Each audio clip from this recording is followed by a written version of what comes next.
عليكم ورحمة الله وبركاته. الحمد لله رب العالمين والصلاة والسلام على أشرف الأنبياء والمرسلين نبينا محمد وعلى آله وصحبه والتابعين ومن تبعهم بإحسان إلى يوم الدين. قال الله جل وعلا: يا أيها الذين آمنوا اتقوا الله حق تقاته ولا تموتن إلا وأنتم مسلمون. أما بعد. Ikhwatal iman rahimani wa rahimakumullah. Alhamdulillah, segala puji bagi Allah Subhanahu wa taala Ar-Rahmanir Rahim, Zat yang Maha Pengasih, Zat yang Maha Penyayang, yang dengan limpahan rahmat dan kasih sayangnya Allah Subhanahu wa taala perkenankan kita melanjutkan sirah Nabi kita Muhammad bin Abdullah sallallahu alaihi wasallam. Ya Rabb, ya Karim, semoga Allah Subhanahu wa taala menjaga keistiqamahan kita di atas Quran dan Sunnah, menjaga keistiqamahan kita di atas agama yang diridhai oleh Allah Subhanahu wa taala ini, menjaga keistiqamahan kita. Semoga Allah Subhanahu wa taala menjadikan kita senantiasa sebagai umat Muhammad bin Abdullah sallallahu alaihi wasallam sampai kita dipertemukan oleh beliau sallallahu alaihi wasallam kelak di telaganya. Ya Arhamar Rahimin. Ikhwatal iman rahimani wa rahimakumullah. Bagaimana pada pembahasan sebelumnya kita telah membahas munculnya orang-orang munafikin di kota Madinah. Pada kesempatan ini kita akan membahas tentang peperangan atau Ghazwah Bani Qainuqa. Ghazwah Bani Qainuqa. Terjadinya peristiwa Ghazwah Bani Qainuqa ini adalah pada hari Sabtu di pertengahan bulan Syawal, ya, Sabtu pertengahan bulan Syawal tahun kedua Hijriyah. Bani Qainuqa ini adalah salah satu Bani Yahudi, ya, karena Yahudi Madinah ini ada 3 suku yang ada di kota Madinah. Bani Qainuqa, Bani Nadir, dan Bani Mustaliq. Ya, ada 3 suku Bani Yahudi yang ada di kota Madinah pada saat itu. Dan Bani Qainuqa ini adalah di antara suku Yahudi yang paling berani. Kerjaan mereka adalah tukang sepuh emas, ya, tukang sepuh emas, perhiasan dan sebagainya. Dan mereka memiliki perjanjian dengan Nabi Shallallahu Alaihi Wasallam untuk menjaga perdamaian satu dengan yang lainnya, supaya tidak saling ganggu dan yang lain sebagainya. Sebagaimana itu telah terjadi di awal kedatangan Nabi Muhammad Shallallahu Alaihi Wasallam di kota Madinah. Ya, sejak pertama kedatangan Nabi Shallallahu Alaihi Wasallam di kota Madinah, di antara apa yang beliau Shallallahu Alaihi Wasallam lakukan adalah melakukan perjanjian-perjanjian damai dengan seluruh penduduk Madinah di luar kaum muslimin. Nah, ketika terjadi peristiwa perang Badar, mereka menunjukkan kejengkelan dan kedengkiannya terhadap Nabi Shallallahu Alaihi Wasallam, dan kemudian mereka berani memproklamirkan perlawanan atau pembatalan perjanjian mereka dengan Nabi Shallallahu Alaihi Wasallam.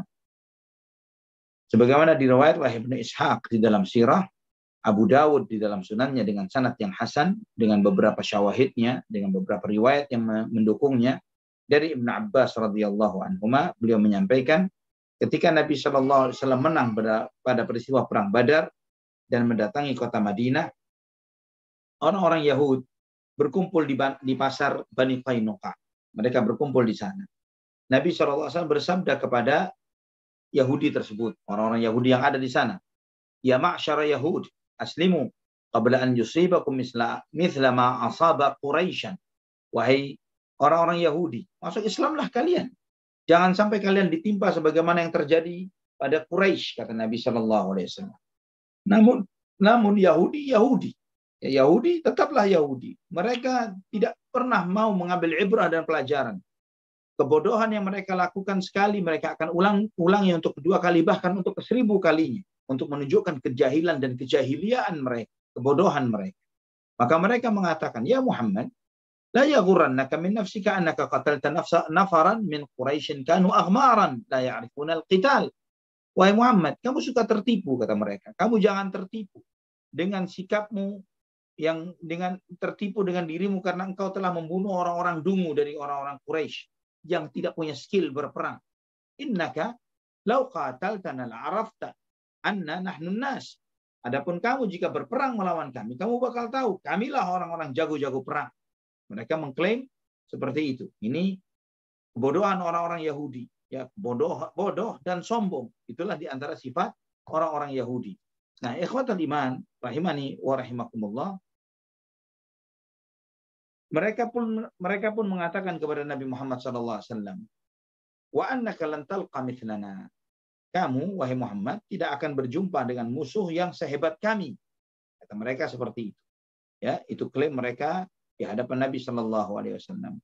Maka kemudian Allah Subhanahu Wa Taala pun menurunkan firman-Nya di surat Ali Imran ayat 12 dan 13.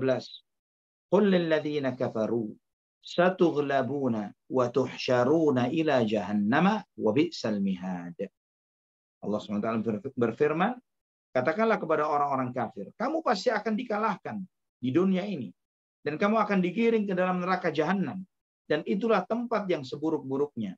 Qad kana lakum ayatun fi fi'atainil taqata fi'atun tuqatilu fi sabilillahi wa ukhra kafiratun yarawnahum mithlaihim ra'yal 'ain wallahu yu'ayyidu binasrihi man yasha inna fi dzalika la'ibratan liulil absar.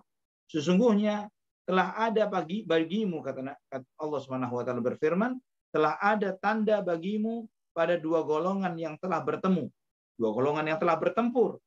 Segolongan berperang di jalan Allah dan segolongan yang lainnya kafir dengan yang lain kafir yang dengan mata kepala melihat seakan-akan orang-orang muslimin itu dua kali lipat dari jumlah mereka. Allah menguatkan dengan bantuannya siapa yang dikehendakinya. Sesungguhnya pada yang demikian itu terdapat pelajaran bagi orang-orang yang mempunyai mata hati. Allah Subhanahu wa taala menyebutkan di dalam ayat-ayat ini bahwa mereka orang-orang kafir itu bakal dikalahkan. Bahkan mereka kalah dunia dan mereka akan digiring dia yaumul qiyamah ke neraka jahanam. Dan Allah Subhanahu wa taala mengingatkan kepada mereka tentang peristiwa perang Badar, bahwa di dalam peristiwa perang Badar tersebut terdapat pelajaran. Nah, ikhwatul iman rahimani wa rahimakumullah.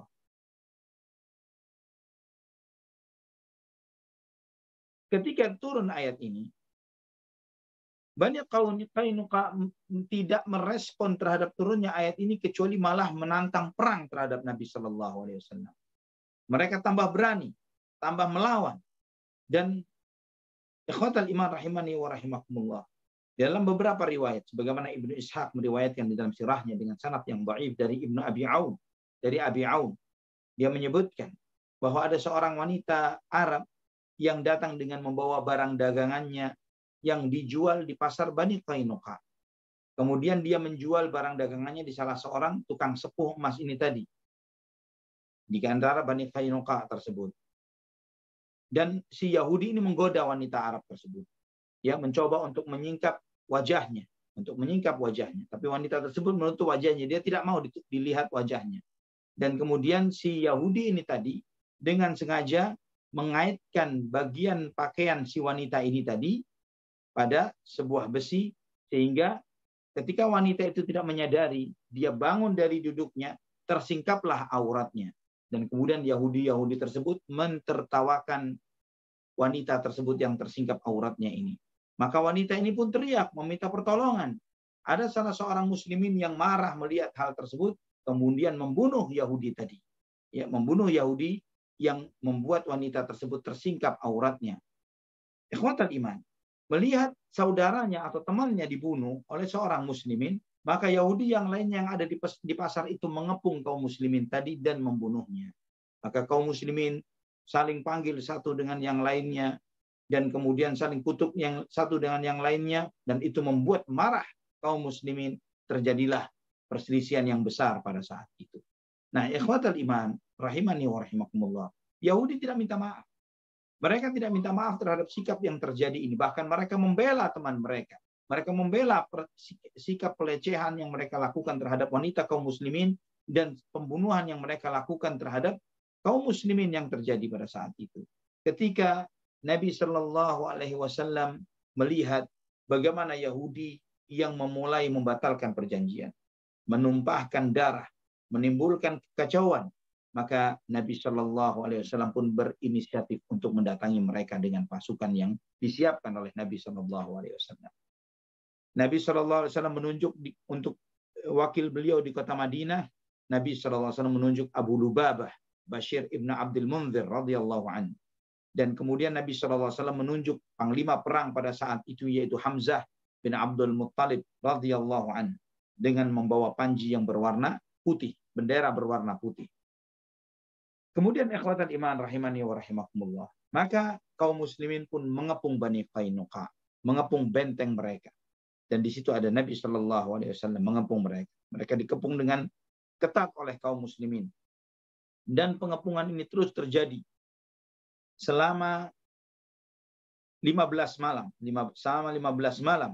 Sampai terlihat bulan Dzulqa'dah. Dan itu membuat mereka sangat ketakutan. Akhirnya pun mereka menyerah kepada Nabi Shallallahu Alaihi Wasallam. Dan Nabi Shallallahu Alaihi Wasallam memerintahkan mereka untuk diusir dari kota Madinah. Pada saat itu, ikhwatal iman, awalnya Nabi Shallallahu Alaihi Wasallam memutuskan untuk mereka dihukum mati. Ya, memutuskan mereka untuk dihukum mati. Namun pada saat itu Abdullah bin Ubay bin Salul, ya, dia menunjukkan peran kemunafikannya dalam hal ini. Dia meminta kepada Nabi Shallallahu Alaihi Wasallam untuk memaafkan mereka. Mereka pada saat ini si Abdullah bin Ubay, tokohnya orang-orang munafik ini mengatakan, ya Muhammad, ahsin fi mawali. Ya Muhammad, bersikap baiklah kepada orang-orang yang telah memiliki perjanjian damai denganku. Ya, karena Bani Qainuqa ini di bawah perjanjian dengan Khazraj, yang di bawah kekuasaannya Abdullah bin Ubay. Ya, Nabi SAW tidak menjawab. Kemudian 2 kali Abdullah bin Ubay mengatakan kepada Nabi Muhammad, ya Muhammad, ahsin fi mawali. Nabi SAW tidak menjawab. Bahkan Nabi SAW berpaling dari Abdullah bin Ubay. Sampai Ibnu Ubay memasukkan tangannya ke saku baju Nabi Shallallahu Alaihi Wasallam, ya, memasukkan ke saku pakaian Nabi. Wahai Muhammad, dia memegang pakaian Rasulullah Shallallahu Alaihi Wasallam. Melihat ini membuat kesal Nabi Shallallahu Alaihi Wasallam. Nabi SAW mengatakan, arsilni, lepaskan aku. Sampai terlihat menggelap wajah Rasulullah Shallallahu Alaihi Wasallam.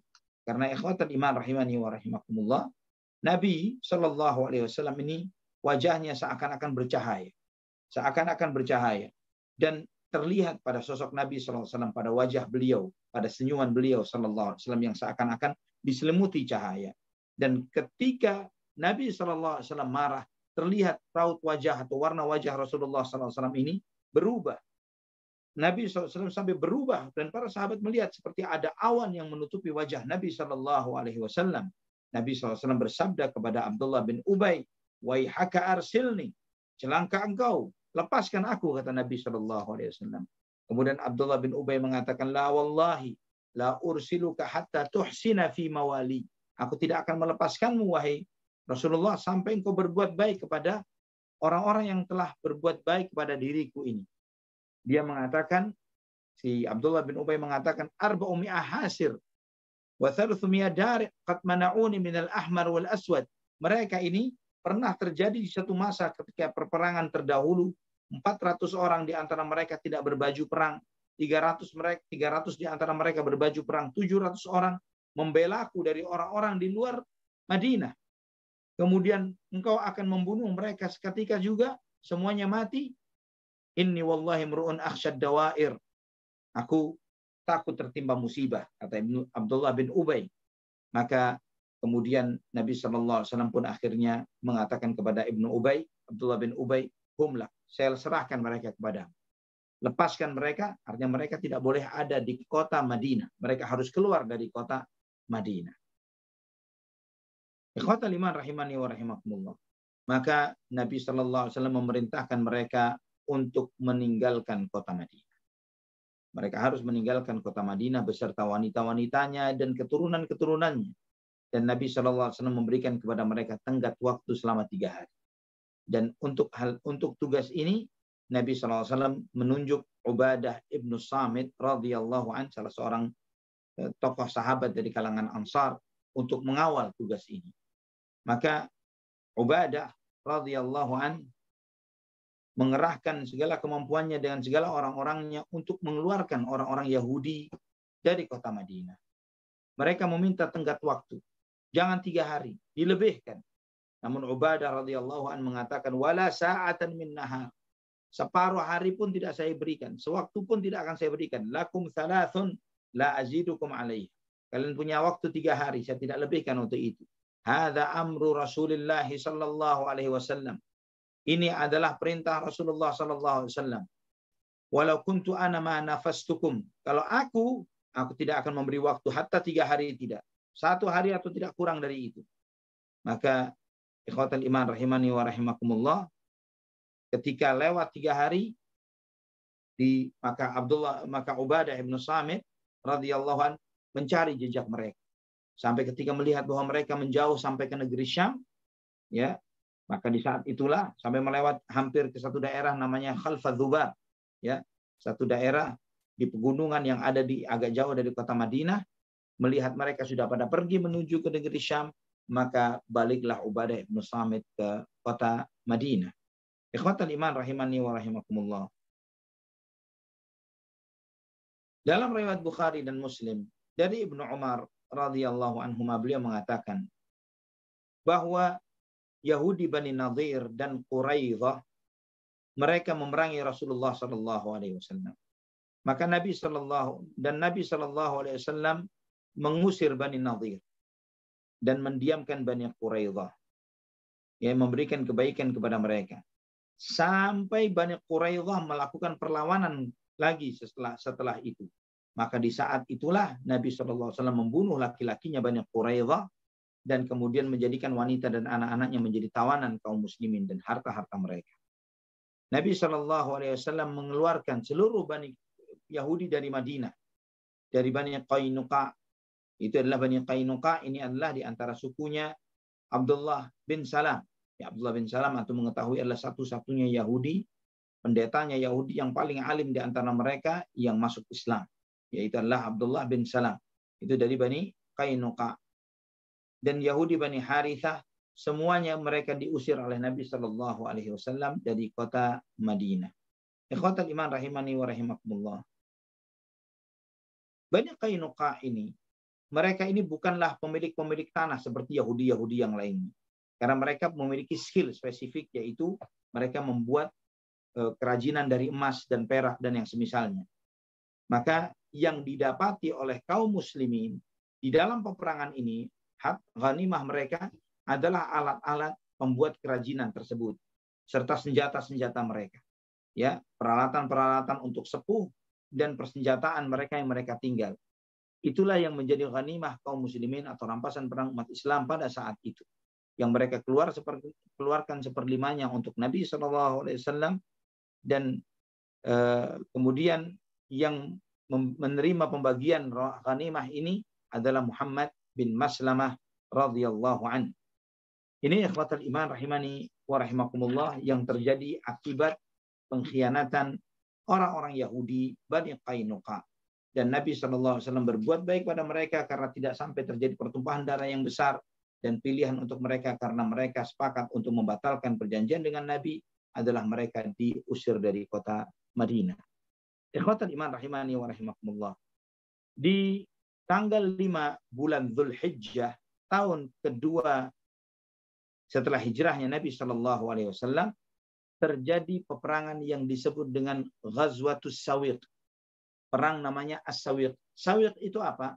Sawiq ini adalah makanan biasa khas orang-orang Arab yang terbuat dari gandum. Ya, gandum yang ditumbuk halus, kemudian diadon dengan air, ya, diadon dengan air atau dicampur dengan samin atau dikasih madu. Ya, adonan dengan air, dan itu menjadi bekal mereka. Jadi adonan ini bisa jadi dengan air atau samin atau madu, ya. Dan ini makanan yang bertahan lama, ya, memang cukup keras, ya, tapi bertahan cukup lama yang bisa mereka bawa untuk perjalanan jauh. Dan itu cukup memberikan kekuatan bagi mereka karena sawiq ini campuran antara gandum dengan madu atau gandum dengan samin. Kenapa terjadi peperangan disebut dengan Ghazwatus Sawiq? Perang yang disebut Ghazwatus Sawiq ini adalah dampak dari peristiwa perang Badar. Ya, dampak dari peristiwa perang Badar. Ketika Abu Sufyan pada saat itu masih kafir, dia pulang ke Mekah, dia berpapasan dengan beberapa orang yang pulang dengan penuh kekalahan dari perang Badar. Dan Abu Sufyan melihat kondisi teman-temannya dari orang-orang Quraisy ini, dia pun bernazar bahwa dia tidak akan mandi dari mandi junub sampai dia berperang melawan Nabi Muhammad SAW dan menuntut balas terhadap kawan-kawannya yang mati terbunuh pada waktu peristiwa perang Badar. Maka dia pun dengan membawa 200 orang dari kalangan Quraisy untuk memenuhi sumpahnya. sampai dia di tepian kota Madinah di waktu malam. Dia memasuki suku Bani Nadir, orang-orang Yahudi Nadir. Ya, dia menemui salah satu tokohnya yaitu Huyai bin Akhtab, ya, salah seorang tokoh Yahudi yang ada di situ. Namun Huyai pada saat itu sangat ketakutan dengan Nabi Shallallahu Alaihi Wasallam. Dia buka pintunya, dia lihat Abu Sufyan minta bantuan, dia tutup pintunya. Dia tidak mau membukakan pintu karena takut. Ya, takut kepada Nabi Muhammad SAW dan kaum muslimin, dan juga takut kepada Abu Sufyan. Ya, maka dia tutup pintunya. Kemudian Abu Sufyan menemui Salam bin Mishkam. Ya, Salam bin Mishkam ini salah satu tokohnya Bani Nadir di zamannya, yang memegang perbendaharaannya suku Bani Nadir pada saat itu. Dia minta izin untuk bertemu dan dipertemukan dengannya. Dia mengizinkan, disambut dengan tamu, diberi minum khamar oleh Salam bin Mishkam, tokoh Yahudi itu tadi. Dan kemudian si Salam ini menyampaikan tentang keadaan Nabi Shallallahu Alaihi Wasallam. Ya, dan Abu Sufyan pulang di malam itu menemui teman-temannya. Ikhwatal iman rahimani wa rahimakumullah.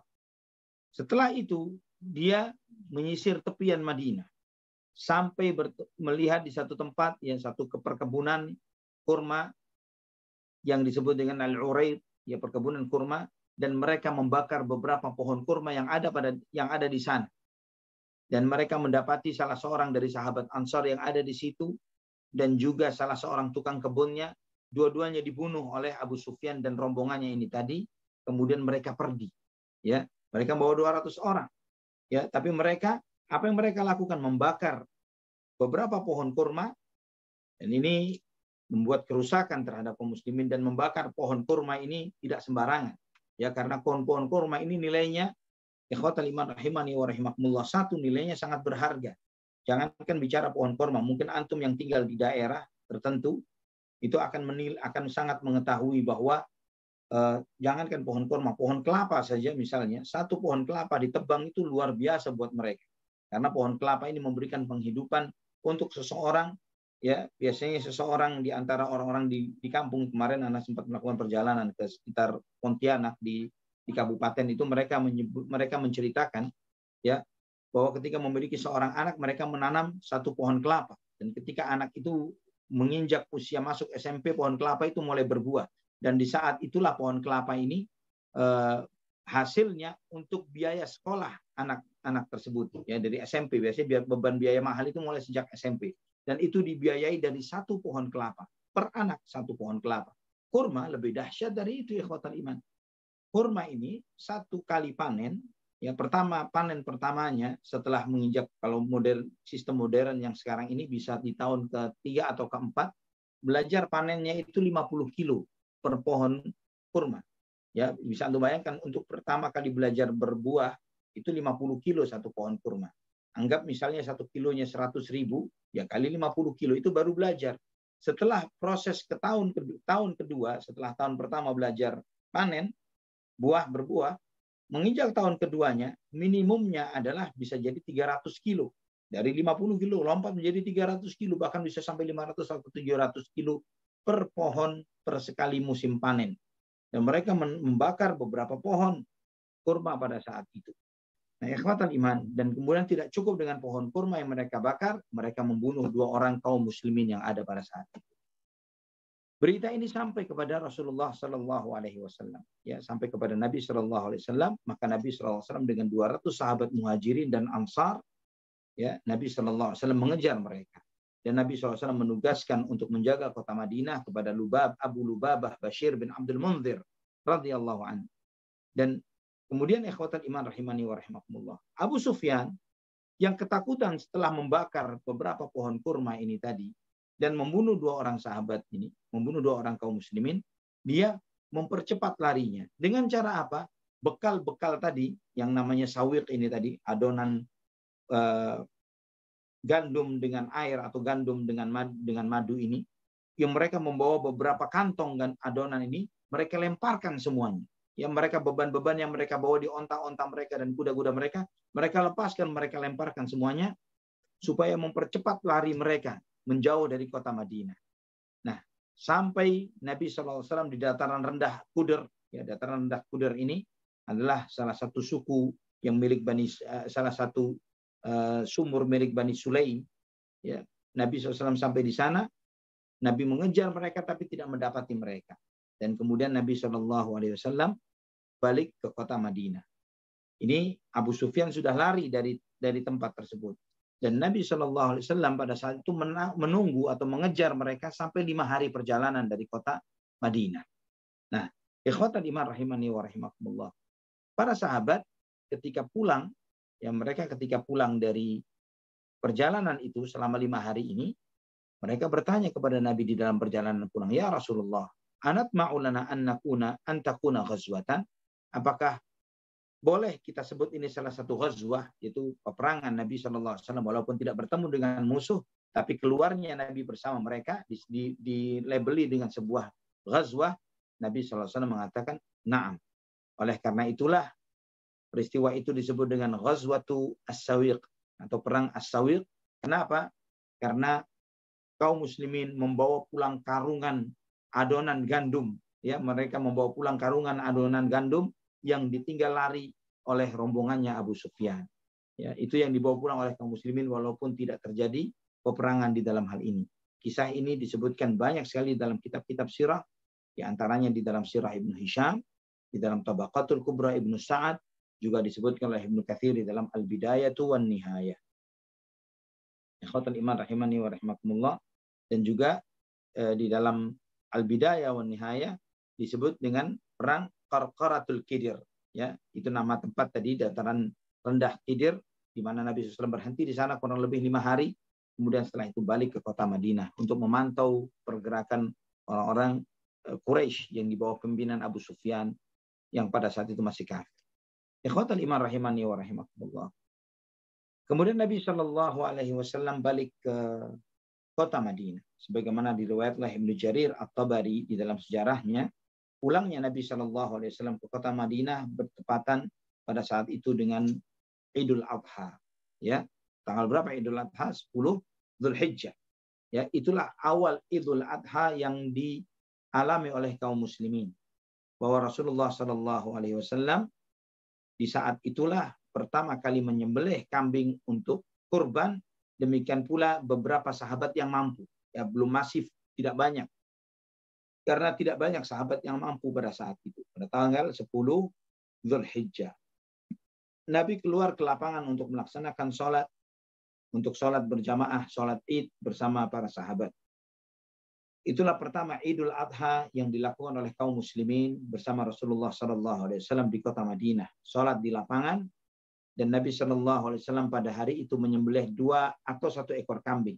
Ya, menyembelih 2 atau 1 ekor kambing. Ikhwatal iman rahimani wa rahimakumullah. Bagaimana petunjuk Nabi SAW terkait dengan Idul Adha? Bahwa dijelaskan oleh para ulama, Nabi SAW tidak pernah meninggalkan perayaan Idul Adha ini. Dan Nabi SAW selalu menyembelih kambing. Dan beliau SAW pada saat itu menyembelih 2 ekor kambing yang beliau sembelih setelah melaksanakan sholat id. Dan Nabi SAW menyampaikan, man dzabaha qabla salati falaysa minan nusuk bi syai'in wa innama huwa lahmun qaddamahu li ahlihi. Ya, sebagaimana dalam Sahih Bukhari dan Muslim, barang siapa yang menyembelih kambingnya sebelum sholat id, maka itu bukan bagian dari sembelihan hewan kurban, namun itu adalah daging yang dia sembelih untuk keluarganya. Ini menunjukkan bahwa petunjuk Nabi SAW menyembelih hewan adalah setelah melaksanakan sholat id.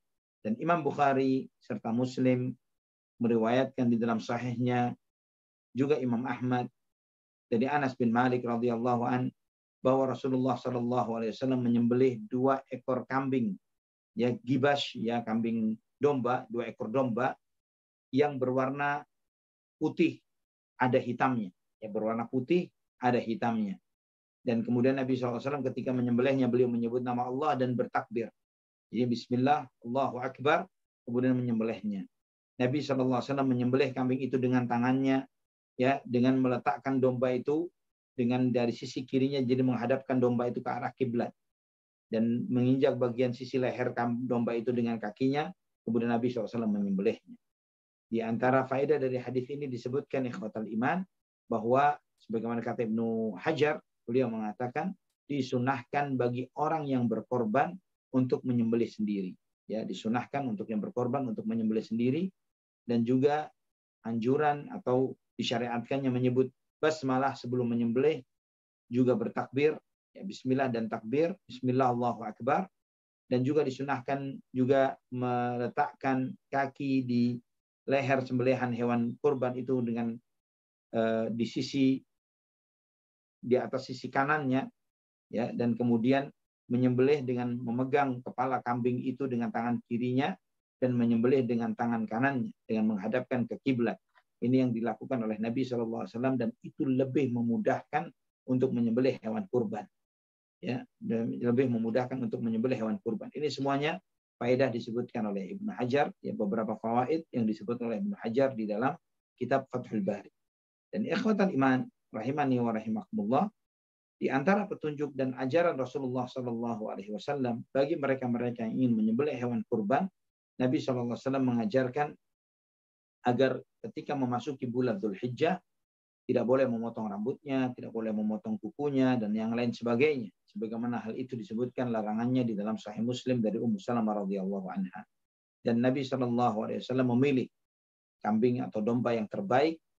Kemudian Nabi SAW memilih di samping yang terbaik untuk menggemukkannya, menunggu kegemukannya dengan yang maksimal, dan kemudian juga memilih supaya tidak ada yang cacat dari hewan sembelihan yang akan dikorbankan tersebut. Ikhwatan iman rahimani wa rahimakumullah. Di antara peristiwa yang terjadi di bulan Dzulhijjah ini, yaitu wafatnya salah seorang sahabat yang mulia. Siapa? Yaitu Utsman bin Maz'un radhiyallahu anhu. Beliau wafat pada bulan Dzulhijjah ini di tahun kedua hijrahnya Rasulullah SAW. Utsman bin Maz'un radhiyallahu anhu adalah salah satu sahabat senior dari kalangan muhajirin. Beliau di antara aulia Allah, di antara waliullah yang bertakwa, yang beliau wafat ketika Nabi SAW masih hidup. Artinya apa? Artinya Nabi SAW ikut menyolatkannya. Ini di antara keberkahan sahabat yang ada pada saat itu, yang wafat sebelum wafatnya Rasulullah SAW, yaitu disolati oleh Nabi SAW. Utsman bin Maz'un radhiyallahu an, beliau termasuk yang pertama masuk Islam. Sebagaimana Ibnu Ishaq menyebutkan bahwa Utsman bin Maz'un masuk Islam orang yang ke-14. Ya, setelah 13 orang sahabat masuk Islam, beliau orang yang ke-14. Beliau hijrah ke negeri Habasyah bersama putranya yang bernama As-Sa'ib. Ya, pada hijrah yang pertama ke Habasyah bersama beberapa rombongan kaum muslimin. Dan ketika di negeri Habasyah mereka mendapatkan isu bahwa orang-orang Quraisy masuk Islam, maka mereka pun pulang. Ya, ini isu yang sebagaimana kita telah bahas beberapa waktu yang lalu. Ya, cukup lama setelah kita bahas tentang tema ini. Jadi ketika mereka mendengar isu bahwa orang-orang Quraisy masuk Islam, mereka pulang ke Mekah. Ternyata mereka mendapati tekanan yang lebih dahsyat daripada itu. Setelah itu baru mereka hijrah ke kota Madinah. Utsman bin Maz'un radhiyallahu anhu termasuk yang ikut perang Badar, ya, dan termasuk ahli ibadah yang luar biasa, kaya raya, ahli ibadah, sholat malam, bahkan beliau menjauhi beberapa hal yang mudah untuk beribadah kepada Allah Subhanahu wa taala. Bahkan beliau tidak mendekati istrinya, dan kemudian meminta izin kepada Nabi SAW untuk hidup membujang, untuk hidup fokus untuk ibadah, ya, dan Nabi SAW melarangnya. Bahkan tidak cukup dengan membujang, beliau merasa bahwa syahwatnya cukup kuat. Beliau berinisiatif untuk mengkebiri dirinya. Itu permintaan Utsman bin Maz'un dengan tujuan untuk ibadah. Tapi itu semuanya dilarang oleh Nabi Shallallahu Alaihi Wasallam. Sebagaimana dalam Sahih Muslim, Sahih Bukhari dan Muslim, dari Sa'ad ibnu Abi Waqqas radhiyallahu an, beliau mengatakan, radda Rasulullah Sallallahu Alaihi Wasallam ala Utsman ibn Maz'un at-tabattula walau adzina lahu lakhtasayna. Kata Sa'ad ibn Abi Waqqas radhiyallahu an, bahwa Rasulullah SAW melarang Utsman bin Maz'un untuk hidup membujang. Andai kata diizinkan, mungkin kita pun akan mengebiri diri kita. Subhanallah, ikhwatan iman. Inilah di antara keadilan dinul Islam, bahwa seseorang yang ingin mengabdikan hidupnya untuk agama, bukan seperti kerahiban sebagaimana yang ada pada agama Nasrani, yang kemudian membolehkan laki-lakinya untuk tidak menikah, wanitanya menjadi biarawati. Bukan itu bentuk pengabdian kepada Allah Subhanahu wa taala. Karena dengan menikah terdapat ibadah-ibadah besar. Ya, bagaimana seorang suami dengan istri dan sebaliknya, bagaimana ketika memiliki anak dan keturunan yang semua amal ibadahnya orang tuanya mendapatkannya, dan itu akan menjadi amal jariah yang non-stop, tidak ada hentinya untuk orang tuanya dan terus-menerus. Maka di sini disebutkan oleh Ibnu Hajar rahimahullah ketika menyampaikan kisah ini, bahwa hikmah dari dilarangnya mengebiri diri sendiri adalah Nabi SAW menginginkan umat beliau menjadi umat yang besar, menjadi umat yang banyak, supaya jihad ini terus tegak. Dan andai kata hal itu diizinkan, kata Ibnu Hajar rahimahullah, dan mereka membiasakan melakukan ini, maka keturunan pun akan habis, ya, akan berkurang, maka kaum muslimin akan semakin berkurang, ya, bahkan bisa lagi terputus, dan sebaliknya orang-orang kafir akan menjadi banyak. Itu berbeda dengan tujuan diutusnya Nabi Muhammad SAW. Dan antum melihat ikhwatal iman, Nabi SAW seringkali menyatakan, tazawwajul wadudal walud fa inni mubahin bikumul umama yaumal qiyamah. Nikahilah wanita yang memiliki banyak kasih sayang dan memiliki potensi banyak anak, karena aku berbangga dengan banyaknya kalian nanti pada hari kiamat. Jumlah umat yang besar ini membawa keberkahan yang besar bagi suatu umat, bagi suatu masyarakat. Dan antum melihat ikhwatal iman rahimani wa rahimakumullah, di antara hikmah besar dari komunitas umat yang besar yang banyak ini adalah sebagaimana yang kita lihat di zaman kita sekarang, yaitu ketika banyak bangsa, banyak negara memiliki kekhawatiran yang luar biasa atas krisis 2023 besok, kekelaman, kegelapan dunia, dan beragam isu dan ketakutannya, terutama dialami oleh negara-negara yang saat ini sudah mengalami krisis yang mereka sebut dengan krisis populasi. Sebagian bangsa, sebagian negara, bahkan termasuk Cina sekalipun, mereka mengkhawatirkan krisis populasi. Rusia mengalami krisis populasi, yang populasi masyarakatnya semakin tahun semakin susut, semakin berkurang. Dan itu berdampak besar terhadap ekonomi mereka. Karena perputaran uang semakin sedikit. Ya, pendidikan, sekolah-sekolah. Banyak mereka membangun perumahan sudah tidak terjual. Bahkan perkampungan yang ditinggal kosong. Sekolah-sekolah yang sudah tidak lagi ada muridnya. Kampus-kampus yang ditinggalkan kosong. Dan itu dialami banyak oleh beberapa negara. Ya, yang bahkan mereka memberikan stimulus yang besar kepada sebagian warga negaranya yang mau punya anak. Namun karena gaya kehidupan mereka yang mereka mengatakan kesetaraan gender dan lain sebagainya, semua harus bekerja laki dan wanita, maka mereka mengurangi jumlah keturunan mereka, jumlah anak mereka, yang mereka melupakan peran bagi masing-masing yang telah Allah Subhanahu wa taala berikan kepada laki-laki dan wanita. Mereka bersaing pada porsi yang sama, membuat berkurangnya anak, berkurangnya keinginan wanita untuk memiliki anak. Akhirnya mereka mengalami krisis populasi yang luar biasa. Dan itu sudah menjadi krisis awal bagi mereka sebelum terjadinya krisis yang mereka khawatirkan bersama, termasuk negeri ini, karena apa yang mereka takutkan di tahun 2023. Dan itu yang lebih parahnya lagi, ikhwatal iman, juga dimulai karena adanya riba yang masif yang tersebar di masyarakat, di umat manusia. Itu yang menjadi sumber awal terjadinya krisis yang mengkhawatirkan di tahun akan datang. Allahul musta'an. Ikhwatal iman rahimani wa rahimakumullah. Uthman bin Maz'un radhiyallahu an. Ini di antara sahabat yang memiliki keutamaan yang luar biasa pada sisi Nabi SAW. Sebagaimana Abu Daud meriwayatkan dengan sanad yang hasan dari Al-Muttalib, yaitu Ibnu Abdullah Ibnu Hantab. Ya, beliau menyebutkan bahwa ketika Uthman bin Maz'un meninggal dunia, jenazahnya dibawa untuk dimakamkan. Nabi SAW meminta salah seorang sahabat untuk membawa sebuah batu. Namun sahabat ini tidak sanggup memikulnya. Dan Nabi SAW mendatangi batu tersebut. Dan Nabi SAW kemudian membuka baju atasnya. Dan beliau mengangkat batu itu dengan pundaknya. Dan ikhwatan iman rahimani wa rahimakumullah, mereka kami melihat pundak putih Nabi SAW. Dan beliau meletakkan di sisi kepala Uthman bin Maz'un setelah dimakamkan, ya, di sisi kepalanya, dan Nabi SAW bersabda, ata'allamu biha qabra akhi wa adfinu man mata min ahli. Yang dengan ini aku mengetahui makam saudaraku, dan dengan tanda ini aku memakamkan yang meninggal dunia dari keluargaku, kata Nabi SAW. Dan juga dalam Sahih Bukhari, Ummul Ala radhiyallahu anha mengatakan, saya bermimpi bahwa Utsman di dalam mimpi saya melihat Utsman bin Maz'un memiliki mata air yang terus mengalir.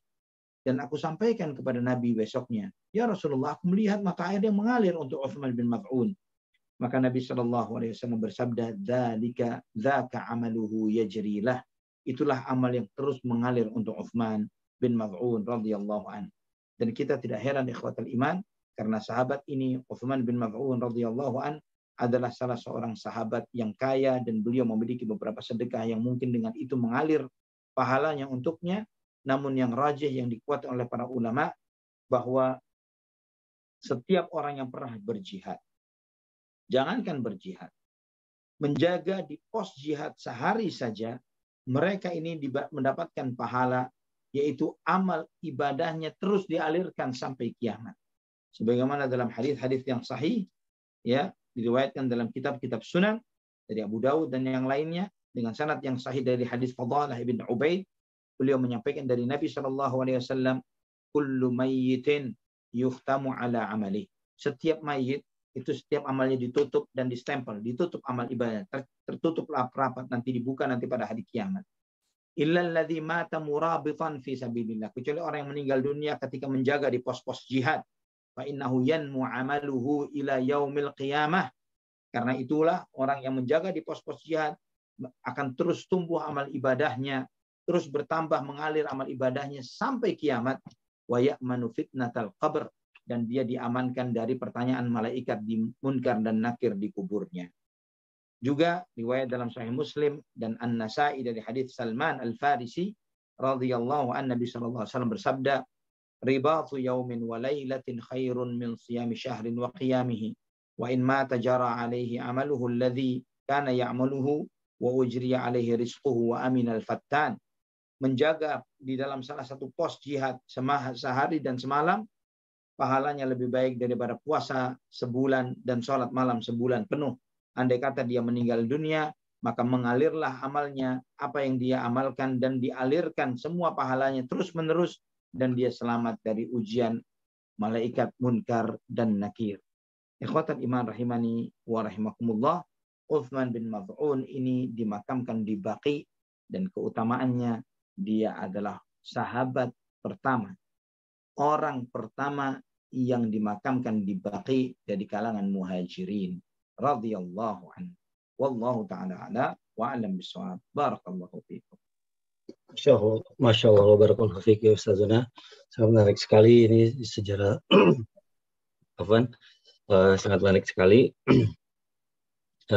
sejarah Ghazwah Bani Qainuqa ini memperlihatkan harga diri seorang muslimah pun ini sangat tinggi sekali, sehingga taruhannya adalah darah di bawah darah, Masya Allah. Dan semoga harga diri umat Islam pada saat ini dengan mengenal sejarah ini, dengan mengenal kisah ini, dengan mengenal sirah ini, dapat menumbuhkan kembali semangat kita untuk membela al-Islam ini, insya Allah. Tapi alhamdulillah sudah ada pertanyaan yang masuk. Yang pertama dari Ukhti Dinda Amalia. Bismillahirrahmanirrahim. Assalamualaikum warahmatullahi wabarakatuh ya Ustazi. Assalamualaikum warahmatullahi wabarakatuh. Apa hikmah dari peristiwa Ghazwah Bani Qainuqa ini, Ustaz? Demikian tanyanya. Nah, Allah ibarik fiik. Banyak hikmahnya sekali. Banyak sekali hikmahnya ikhwatul iman. Di antara hikmahnya adalah yang pertama, sebagaimana yang sempat antum singgung tadi, yaitu kehormatan dan harga diri seorang muslimah yang di mata Nabi Shallallahu Alaihi Wasallam sangat dimuliakan dan sangat ditinggikan, ya, sangat dimuliakan oleh Allah Subhanahu Wa Taala, dan demikian pula Rasulullah SAW, dan demikian pula kaum muslimin. Ya, bagaimana seorang Yahudi mencoba mempermainkan untuk ingin mengiseng menarik cadar seorang muslimah, itu pun membuat marah seorang muslim, yang sampai dia mengorbankan nyawanya untuk hal ini. Subhanallah. Dan bagaimana kita bandingkan dengan muslimin atau muslimah yang ada di zaman ini, jangankan mereka dipaksa, mereka dengan godaan-godaan yang tidak ada nilainya, bahkan mereka pun tergoda. Mereka tergoda sampai mereka membuka auratnya, dan mereka kehilangan kehormatan dan harga dirinya. Ikhwatal iman rahimani wa rahimakumullah, harga diri seorang muslim itu sangat tinggi. Dan juga seorang muslimah, sifat yang paling utama yang ada pada diri mereka adalah sifat malu. Yang ada adalah sifat malu. Dan sifat malu ini jika tidak ada pada diri seorang muslim atau muslimah, sebagaimana sabda Nabi SAW, inna mimma adrakan nasu min kalamin nubuwatil ula, idza lam tastahi fasna' ma syi'ta. Di antara apa yang dipahami, yang diterima oleh manusia dari perkataan para nabi-nabi terdahulu, jika kamu tidak memiliki sifat malu, maka berbuatlah semaumu. Juga ikhwatal iman rahimani wa rahimakumullah, di antara hikmah yang lain, bahwa kaum muslimin bukanlah orang atau bukanlah kaum atau umat yang suka menyelisihi janji. Karena memang Allah Subhanahu wa taala memerintahkan kepada kita semuanya, terutama kepada Nabi Muhammad SAW, yaitu ketika diajak untuk berdamai, ya, untuk berdamai, untuk melakukan perjanjian damai, maka kita harus menyambut ajakan damai tersebut, ya. Untuk menyambut ajakan damai itu, tidak boleh kita mengkhianati perjanjian damai yang ditawarkan oleh orang-orang kafir. Kita harus meresponnya, sebagaimana Allah Subhanahu wa taala firmankan di dalam surat Al-Anfal ayat 61, wa in janahu lis-salmi fajnah laha wa tawakkal 'ala Allah. Innahu huwas samiul alim. Dan jika mereka condong kepada perdamaian, maka condonglah kepadanya dan bertawakallah kepada Allah Subhanahu wa taala. Sesungguhnya Dia yang Maha mendengar lagi Maha mengetahui. Namun kita mengetahui ikhwatan iman, umat Islam harus menjaga perjanjian damai walaupun kepada orang kafir, walaupun Yahudi sekalipun, harus merespon damai mereka. Ya, tidak boleh kita mengkhianati perjanjian damai. Namun ketika mereka khianat, kita tidak boleh diam. Maka sebagaimana Allah Subhanahu wa taala menyampaikan di ayat berikutnya, wa in yuridu ay yakhda'uka fa inna hasbakallah walladzi ayyadaka binasrihi wa bil mu'minin. Dan jika mereka bermaksud menipumu, maka sesungguhnya cukuplah Allah menjadi pelindungmu. Dialah yang menguatkanmu dengan pertolongannya dan dengan para mukminin. Ini subhanallah, Allah Subhanahu wa taala menunjukkan kepada Nabi kita Muhammad sallallahu alaihi wasallam untuk, dan juga kepada kita semuanya umat Islam, untuk menyambut ajakan perjanjian damai dengan siapapun, walaupun dengan orang-orang kafir, walaupun itu adalah Yahudi. Respon perjanjian damai itu dan jaga perjanjian damai itu. Ketika mereka khianat, maka mereka berhak untuk mendapatkan hukuman yang setimpal. Dan juga di antara hikmahnya ikhwatal iman, yaitu bahwa jika suatu masyarakat bersepakat untuk membunuh seseorang, maka yang bertanggung jawab terhadap pembunuhan itu satu masyarakat itu semuanya. Ya, dan ini pernah terjadi di zaman Umar bin Khattab radhiyallahu anhu. Ketika ada seseorang membunuh kaum muslimin, ya hukum mati, hukumannya dihukum mati. Ya, yang membunuh itu bukan satu orang, 2 atau 3 orang.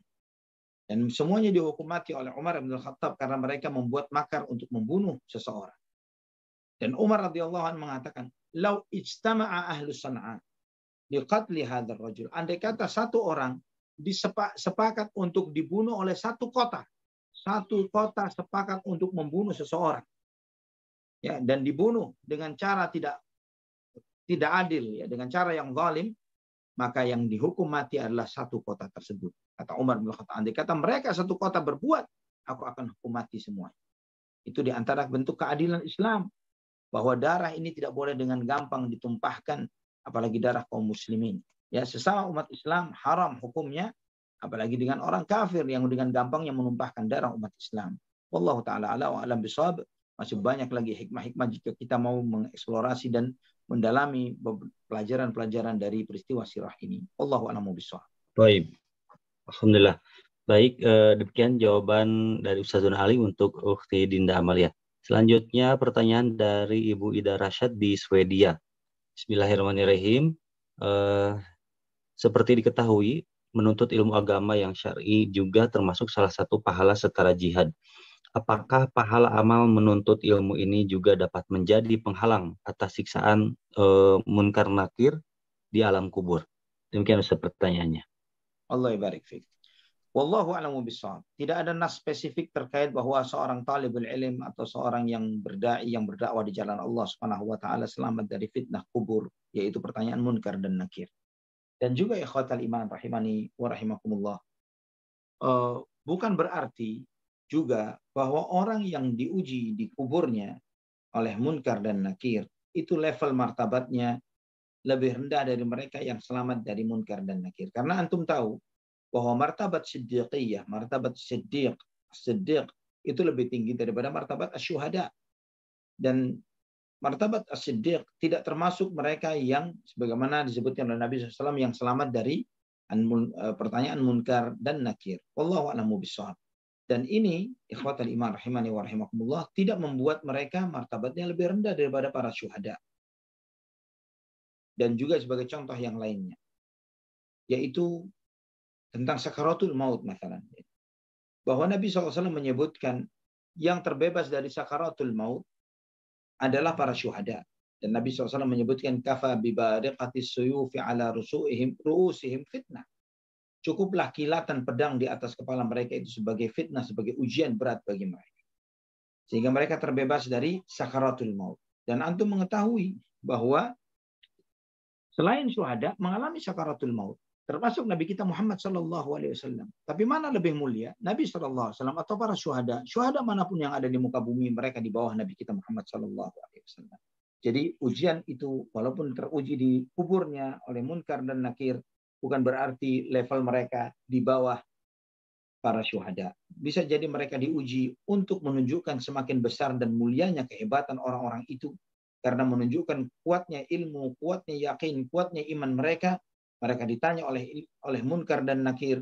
Dan mereka menjawab dengan jawaban yang thabit. Bil qawli thabit. Dengan jawaban yang thabit. Sesuai dengan hidayah dari Allah SWT untuk menjawab Rabbi Allah. Nabi Muhammad sallallahu alaihi wasallam wa dini al-Islam. Tuhanku Allah, Nabiku Muhammad sallallahu alaihi wasallam dan agamaku adalah Islam. Wallahu a'lamu bishawab. Baik.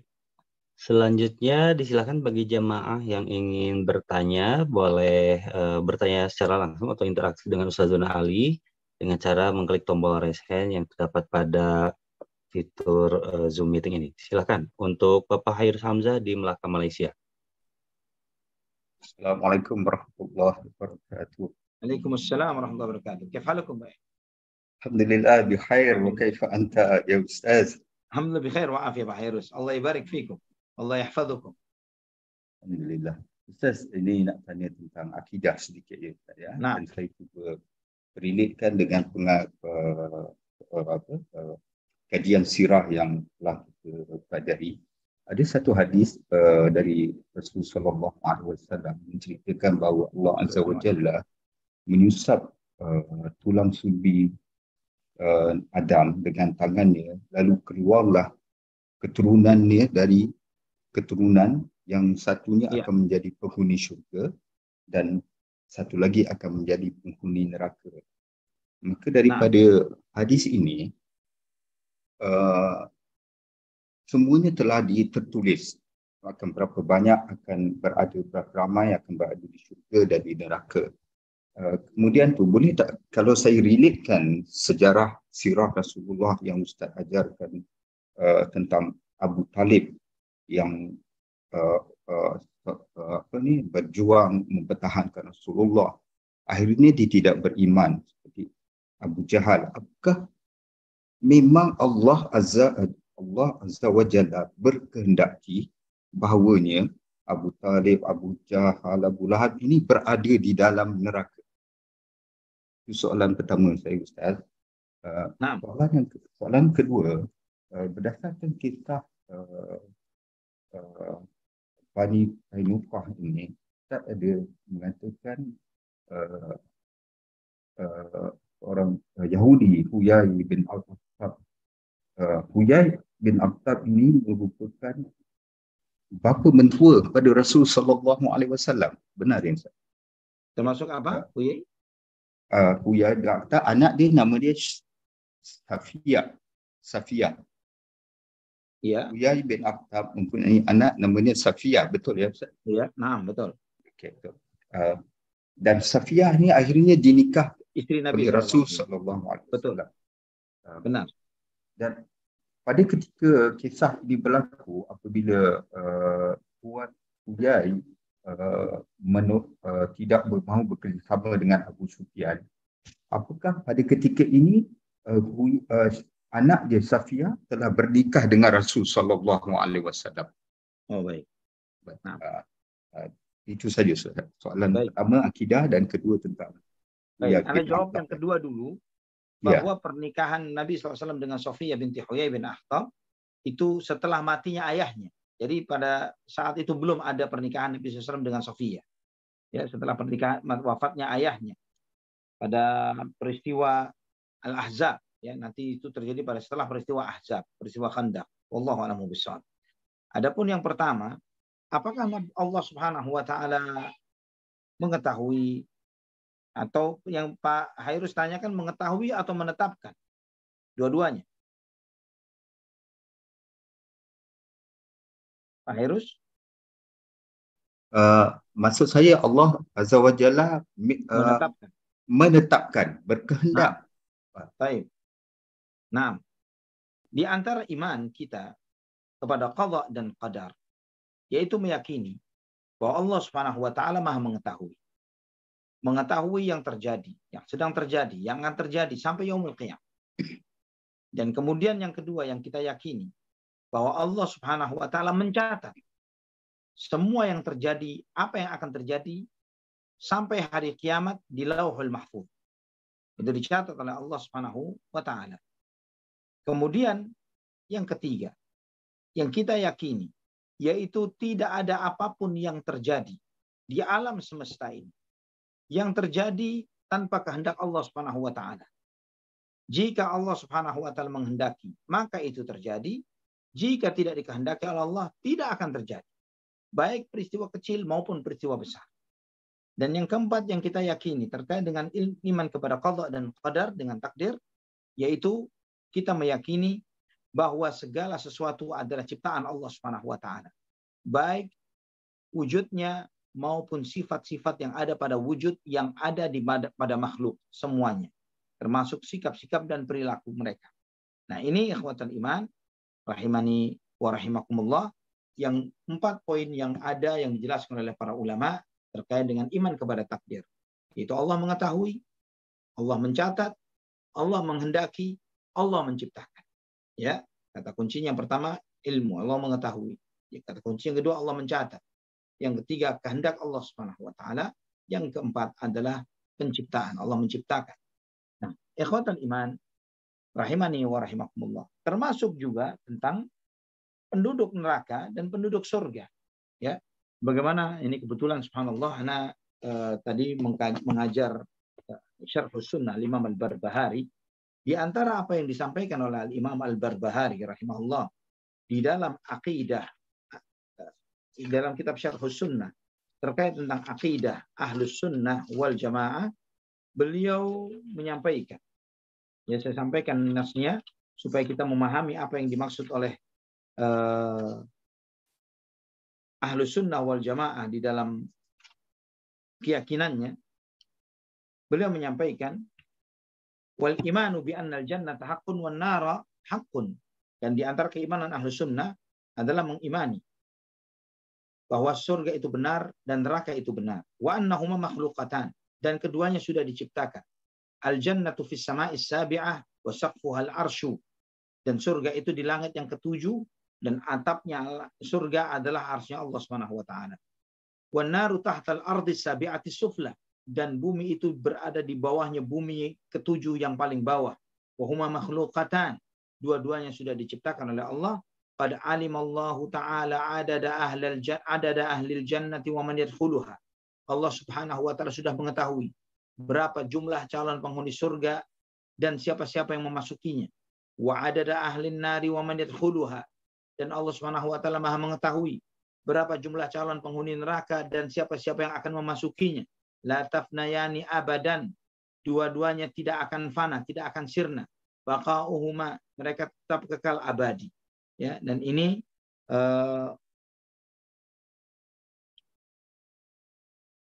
di antara apa yang beliau sampaikan terkait dengan akidah Ahlus Sunnah wal Jamaah di dalam kitab Syarhus Sunnah Imam Al-Barbahari. Jadi memang benar, Allah Maha mengetahui. Sebelum menciptakan Fir'aun, Allah tahu Fir'aun itu akan tercipta. Sebelum menciptakan Nabi Musa, Allah mengetahui Allah menciptakan Nabi Musa, dan Fir'aun akan menjadi pemimpin kaumnya masuk ke dalam neraka, Allah sudah Maha tahu akan hal itu dan mencatatnya, dan Allah Maha tahu bahwa Musa di antara hambanya yang dipilih olehnya akan menjadi kekasihnya, akan menjadi kalimnya, kalimullah. Allah sudah mengetahui sebelum semua itu tercipta, terjadi, dan ada, dan berlangsung. Allahu a'lam bishawab. Itu benar. Allah Maha mengetahui dan menghendaki hal itu terjadi. Mustahil di alam semesta ini ada yang terjadi tanpa kehendak Allah Subhanahu wa taala. Jika ada sesuatu terjadi tanpa kehendak Allah, artinya Allah tidak maha kuasa. Allah maha lemah. Allah Subhanahu wa taala jauh dari sifat kelemahan. Allah maha kuasa, Allah maha berkehendak atas segala sesuatu. Wallahu a'lam bishawab. Nah, saya tambahkan sedikit. Mungkin ada yang muskil. Bagaimana Allah menghendaki sesuatu terjadi, padahal hal itu buruk, ya, hal itu tidak baik. Itu perlu dipahami, ikhwatal iman rahimani wa rahimakumullah, di dalam ilmu akidah, bahwa Allah Subhanahu wa taala dijelaskan oleh para ulama, ada kehendak yang disebut dengan kehendak kauniyah, penciptaan, dan ada yang disebut dengan kehendak syar'iyah, syariat. Ya, kehendak kauniyah, Allah menghendaki terciptanya segala sesuatu. Segala sesuatu yang terjadi tidak akan terjadi kecuali dengan kehendak Allah. Allah menciptakan segala sesuatunya yang baik dan yang buruk. Allah menciptakan surga, Allah menciptakan neraka. Allah menciptakan malaikat, Allah menciptakan iblis dan syaitan. Allah menciptakan kaum mukminin, Allah menciptakan orang-orang kafir. Allah menciptakan Musa, Allah menciptakan Fir'aun. Terus demikian. Semua adalah ciptaan Allah. Ini iradah kauniyah. Allah menghendaki terciptanya segala sesuatu baik dan buruk. Semua adalah kehendak Allah. Nah, Allah kemudian menyampaikan juga ada kehendak syariah. Ya, dengan kehendak syariahnya, syariat itu terkait dengan cinta. Ya, Allah Subhanahu wa taala mencintai orang-orang beriman, Allah membenci orang-orang kafir. Allah mencintai malaikat, Allah membenci iblis dan syaitan. Allah mencintai para nabi dan para pengikutnya, Allah membenci orang-orang kafir dan semua yang mengikuti mereka. Ini terkait dengan iradah syariah. Nah, iradah kauniyah ini ditutup oleh Allah Subhanahu wa taala.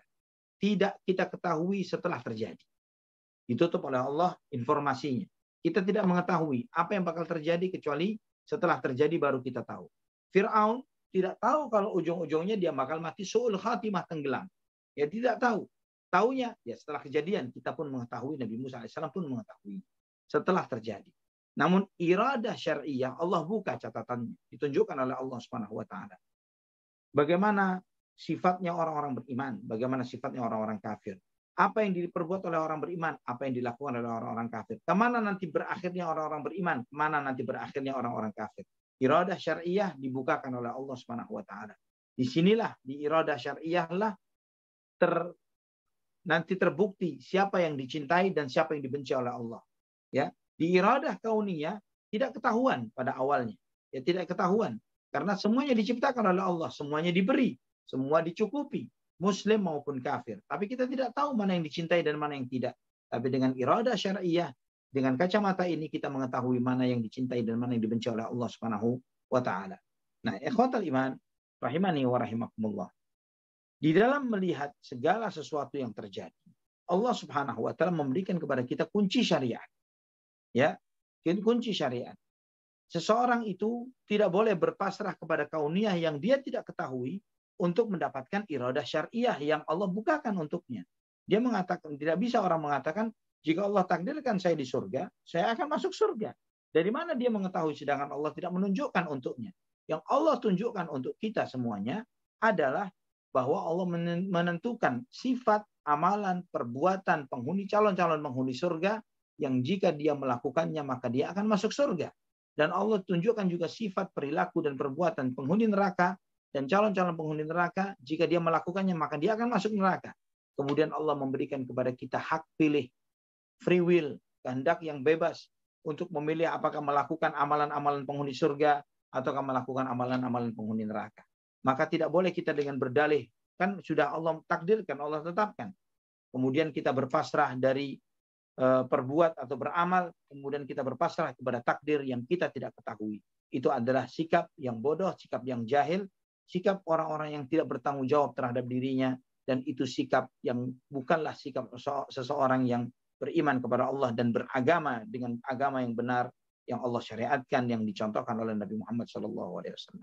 Allah a'lam bishawab. Ini sekedar jawaban singkat tapi tidak singkat terkait dengan permasalahan takdir yang mungkin pada pembahasan yang spesifik terkait dengan hal ini bisa kita jelaskan lebih dalam dan lebih detail lagi. Wallahu a'lam bishawab. Barakallahu fiik Pak Hairus. Baik, barakallahu fiik. Mohon izin Ustaz, ini mungkin pertanyaan terakhir karena tidak terasa sudah pukul 21:19 ternyata. Silakan. Masya Allah. Baik, ini pertanyaan dari titipan pertanyaan dari jamaah dari hamba Allah ya. Bismillahirrahmanirrahim. Ustaz, benarkah sampai saat ini masih misteri dan tidak diketahui siapa yang membunuh Utsman bin Affan? Demikian Ustaz pertanyaannya. Wallahu a'lam bishawab. Saya belum sampai kepada Anda membaca beberapa kisah tentang hal ini yang membunuhnya personal tertentu ataukah beberapa orang. Anda tidak mengikuti secara mendetail tentang hal ini. Wallahu a'lam bishawab. Namun mereka adalah thairul fitan. Mereka sumber-sumber fitnah yang terbesar, yang oleh karena itulah banyak para ulama di antaranya Syekhul Islam Ibnu Taimiyah rahimahullah, beliau menyebutkan bahwa penjahat-penjahat yang menjadi penyebab terbunuhnya Utsman bin Affan adalah orang yang paling besar bertanggung jawab terhadap peristiwa yang terjadi sesudahnya. Ya, yang paling besar bertanggung jawab terhadap peristiwa yang terjadi sesudahnya, yaitu peristiwa peperangan antara Ali ibnu Abi Thalib dengan Fatimah, dengan Aisyah, kemudian peristiwa Siffin dan yang lain sebagainya. Yang bertanggung jawab besar terhadap itu semuanya adalah yang membunuh Utsman ibnu Affan radhiyallahu anhu. Wallahu anhu, yang membunuh Utsman bin Affan radhiyallahu anhu. Karena secara pribadi wallahu alam tidak mengetahui secara spesifik tentang hal ini. Barakallahu fiikum. Baik, barakallahu fiik. Alhamdulillah kita sudah sampai di penghujung acara dan tidak terasa sudah pukul 21:21 waktu Indonesia Barat. Dengan demikian kita akan mengakhiri kajian pada malam hari ini. Namun sebelum mengakhiri, mohon berkenan Ustaz memberikan kesimpulan pada malam hari ini. Baik, tema berikutnya insya Allah kita akan membahas judulnya beberapa peristiwa yang terjadi pada tahun ketiga Hijriyah. Ya, beberapa peristiwa yang terjadi pada tahun ketiga Hijriyah. Itu yang akan menjadi materi pembahasan kita pada akan datang. Dan ikhwatan iman rahimani wa rahimakumullah, pada kesempatan malam ini kita melihat beberapa peristiwa yang kita pelajari. Subhanallah, tabarakallah, alhamdulillah. Dan memang walaupun kita membahasnya memang singkat-singkat, karena kalau kita tawakuf atau berhenti pada satu kejadian dan kemudian kita mengeksplorasi beberapa hikmah-hikmahnya, mengingat materi sirah ini cukup besar. Dan jujur Ana sampaikan kepada antum semuanya bahwa sejak kita mengawali kajian kita sampai hari ini kita belum menginjak separuh dari materi yang kita bahas. Ya, kita belum menginjak separuhnya, belum sama sekali. Ya, belum sampai separuh materi yang kita bahas. Sampai hari ini pun belum setengahnya. Padahal kita sudah hampir 3 tahun, betul Kang Zia? Hampir 3 tahun. Betul, hampir 3 tahun. Nah, itu belum setengah dari materi yang kita bahas. Maka jika ada beberapa peristiwa kita membahas mungkin dengan singkat-singkat begitu ya, beberapa poin kejadian sebagaimana juga nanti insya Allah peristiwa yang akan kita bahas berikutnya, yaitu beberapa peristiwa yang terjadi pada tahun ketiga Hijriyah. Itu juga kita akan bahas mungkin beberapa peristiwa dengan cepat supaya kita tidak berhenti pada satu kejadian sebagaimana antum dapatkan pada pertemuan yang lalu. Kita sedikit berhenti terkait dengan memang itu adalah faedah yang penting yang perlu antum pahami, yaitu terkait tentang orang-orang munafik dan sifat-sifat serta ciri-ciri mereka yang Allah Subhanahu wa taala sebutkan di dalam Al-Qur'an dan juga perkataan para ulama supaya kita lebih waspada, karena itulah yang menjadi permasalahan besar yang terjadi di masyarakat kaum muslimin di zaman ini. Adapun peristiwa-peristiwa yang terjadi dalam sejarah, fakta-fakta sejarah ini mungkin Anda sampaikan secara singkat, namun antum menangkapnya dan memahaminya. Wallahu a'lam bishawab. Barakallahu fikum. Baik, barakallahu fiik. Alhamdulillah, jemaah sekalian rahimani wa rahimakumullah.